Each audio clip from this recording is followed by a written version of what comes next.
পৃথিবীর যেখানেই মার খাচ্ছে দেখবেন মুসলমান মায়ের নিচে আছে, উপরে মুসলমান নেই, তারপরও পৃথিবী বলবে মুসলমান সন্ত্রাসী। আমাদের অনেক মুসলমানকে তারা কনভিন্স করে ফেলেছে, অনেক মুসলমানের সন্তান কনভিন্স হয়ে গেছে, হ্যাঁ তাই তো, মুসলমানরা অনেক অশান্তি সৃষ্টি করে। দুইটা বিশ্বযুদ্ধ তো মুসলমানরাই করেছিল না? মুসলমানরা না? কত মানুষ মারা গেছে দুই বিশ্বযুদ্ধে? কত মানুষ? 100 মিলিয়নের বেশি মানুষ হত্যা করা হয়েছে দুইটি বিশ্বযুদ্ধে। মুসলমানরা করেছে। মুহাম্মদ সাল্লাল্লাহু আলাইহি সাল্লাম তার আদর্শকে পৃথিবীতে প্রতিষ্ঠিত করতে গিয়ে 27টি যুদ্ধে তাকে সশরীরে অংশগ্রহণ করতে হয়েছে। 27টি যুদ্ধে, 27টি যুদ্ধে তিনি অংশগ্রহণ করেছেন। এই সকল যুদ্ধে যত মানুষ মারা গেছে সবগুলোর যোগফল কত জানা আছে আমাদের কারো? মাত্র 1000 মানুষ। এর মধ্যে 600 জন বিশ্বাসঘাতকতার অপরাধে দণ্ডিত হয়ে মৃত্যুদণ্ডের মুখোমুখি হয়েছে, আর বাকি 400 মানুষ মারা গেছে 27টি যুদ্ধে। কল্পনা নয়, গল্প নয়, বাস্তব। এই জন্য বলেছি সিরাতের বই খোলেন, বিবেক খুলে যাবে। গোটা পৃথিবীতে ইসলামকে প্রতিষ্ঠা করতে গিয়ে মুহাম্মদ সাল্লাল্লাহু আলাইহি সাল্লাম 27টি যুদ্ধে অংশগ্রহণ করেছেন, সেখানে মানুষ মারা গেছে মাত্র 400 মানুষের জীবনের বিনিময়ে 400 মানুষের মূল্য, এটা দিয়ে গোটা বিশ্বে ইসলামকে প্রতিষ্ঠিত করেছেন মুহাম্মদ সাল্লাল্লাহু আলাইহি সাল্লাম। একটা ইউনিয়ন দখল করতে গিয়ে তো 400 বেশি মানুষ মারা যায়। আজকের পৃথিবীর মানবতার সবক দেওয়া মানুষগুলো পাখির মতো মানুষ মেরে যেখানে সমান করে ফেলছে, সেই মানুষগুলোই আবার মুসলমানদেরকে বলে যে মুসলমানরা নাকি সন্ত্রাসী, মুসলমানরা নাকি পৃথিবীতে অশান্তি সৃষ্টি করছে।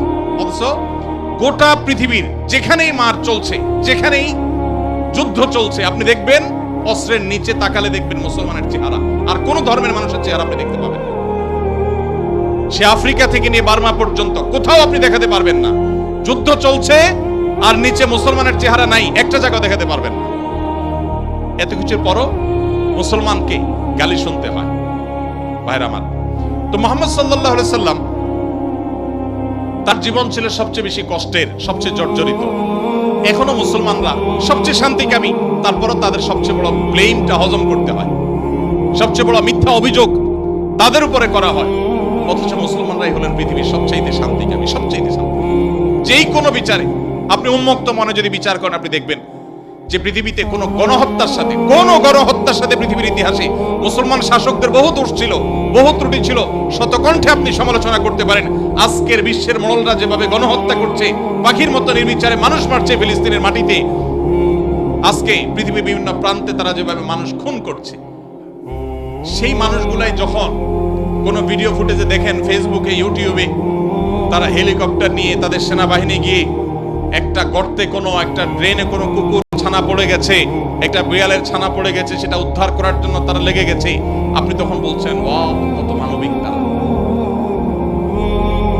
সেই তারা যখন কুকুরের জন্য বিশাল বড় হসপিটাল করছে, আপনি বলছেন কত মানবিক তারা। অথচ এরাই নির্বিচারে পাখির মতো মানুষ হত্যা করছে।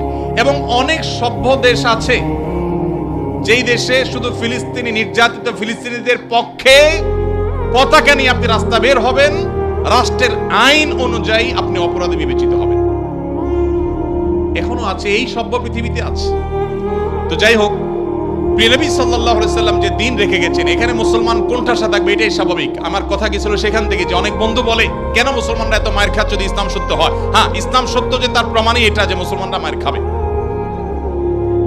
মুসলমানরা কখনো জুলুম করবে না, জুলুমের শিকার হতে পারে, মুসলমান কখনো জালিমের আসনে যাবে না। ব্যক্তিগত পর্যায়ে মুসলমান জালিম থাকতে পারে, সামষ্টিকভাবে, সামগ্রিকভাবে বিশ্ববাসীর উপরে জুলুম এটা ছড়িয়ে দিবে, জুলুমের স্টিম রোলার চালাবে মুসলমানরা সামষ্টিকভাবে, এটা কোনোদিন হয়নি, ইতিহাসে কোনোদিন হবেও না।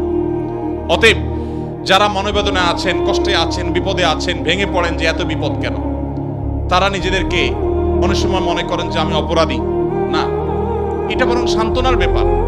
যে যত ইমানদার হবে তার জীবনে যত পরীক্ষা আসবে, তার থেকে তত কষ্ট করতে হবে এবং কষ্টের মধ্য দিয়ে পার হতে হবে। ইমানদারের সাফল্য হলো যে যত কষ্টই হোক না কেন, একভাবে না একভাবে কষ্ট শেষ হবে। কোনোভাবে যদি শেষ না হয়, মৃত্যুর মাধ্যমে শেষ হবে।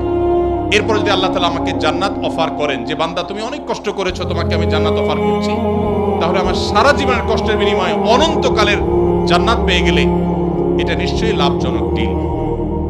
ভাইরা আমার, দুঃখ বা কষ্টে যখন থাকি তখন আমরা সাধারণত এই বিষয়গুলোকে এভাবে অনুভব করতে পারি না, একটু কষ্ট হয়।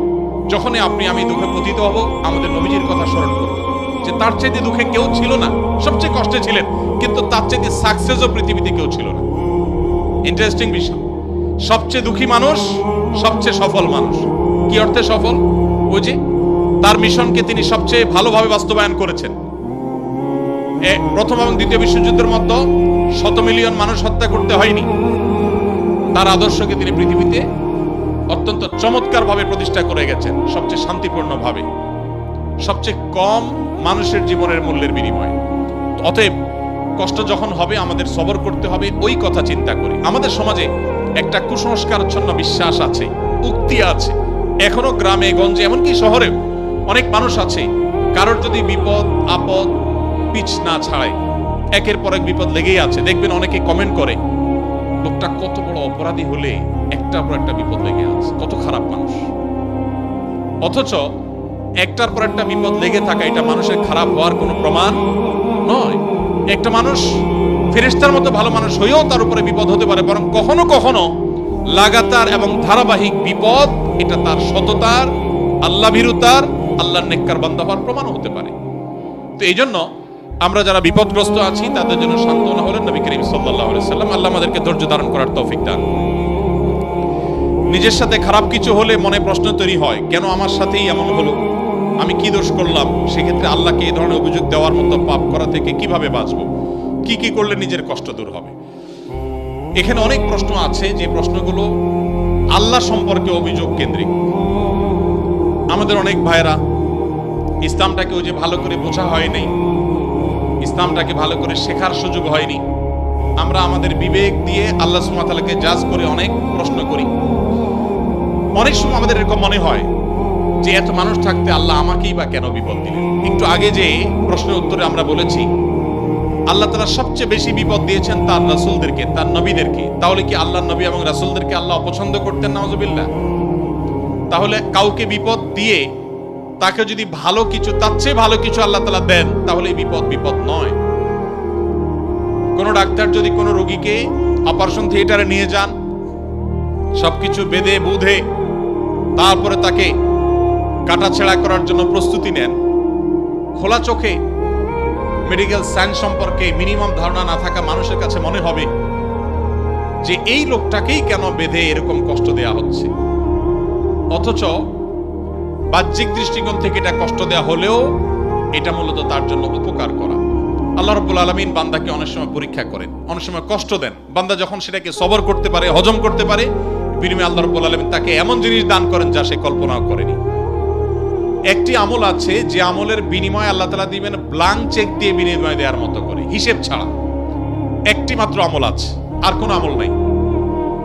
যে আমল সম্পর্কে আল্লাহ রাব্বুল আলামিন কোরআনে কারীমে বলেছেন যে এই আমলটি করলে দুনিয়াতে কোনো কাজের বিনিময় যেরকম ব্ল্যাঙ্ক চেক দিয়ে দিলে আমরা মনে করি যে ফিগার তার মতো বসা নিতে পারবে, সবচাইতে বড় অ্যামাউন্টটা সে বসাতে পারবে, ঠিক একইভাবে একটি আমল করলে কিয়ামতের ময়দানে বান্দাকে আল্লাহ তাআলা হিসেব করে করে কয় ওয়াক্ত নামাজ পড়েছো, কয়টা রোজা রেখেছো, কয় টাকা দান করেছো, কয়বার কোরআন তেলাওয়াত করেছো, কয়বার তাসবিহ করেছো, এভাবে হিসেব করে করে আল্লাহ তাআলা দিবেন না। আল্লাহ তাআলা থোক ব্ল্যাঙ্ক চেকের মতো হিসেব ছাড়া দিয়ে দিবেন একটা আমলের বিনিময়ে। সে আমলটা কি?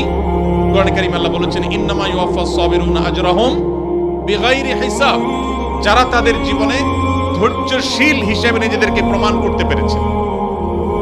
ইবাদত করতেও ধৈর্যের প্রয়োজন হয়, অপরাধ এবং পাপের পথ না মাড়ানোর জন্য ধৈর্যের সংযমের প্রয়োজন হয়, আর বিপদ আপদে কষ্টে তো নিজেকে ধৈর্যশীল রাখতেই হয়।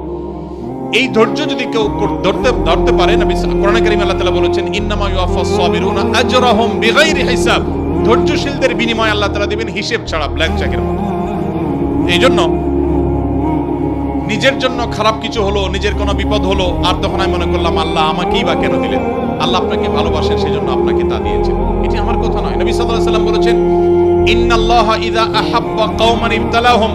আল্লাহ যখন কোন সম্প্রদায়কে, কোন মানুষকে ভালোবাসেন তাকে পরীক্ষায় ফেলেন। তাকে বিপদে ফেলেন। এটা আল্লাহ সুবহানাহু ওয়া তাআলার সিস্টেম। এই জন্য যারা বিপদগ্রস্ত হয়ে আমরা মন খারাপ করি তাদের জন্য এই সমস্ত হাদিসে রয়েছে সান্ত্বনা।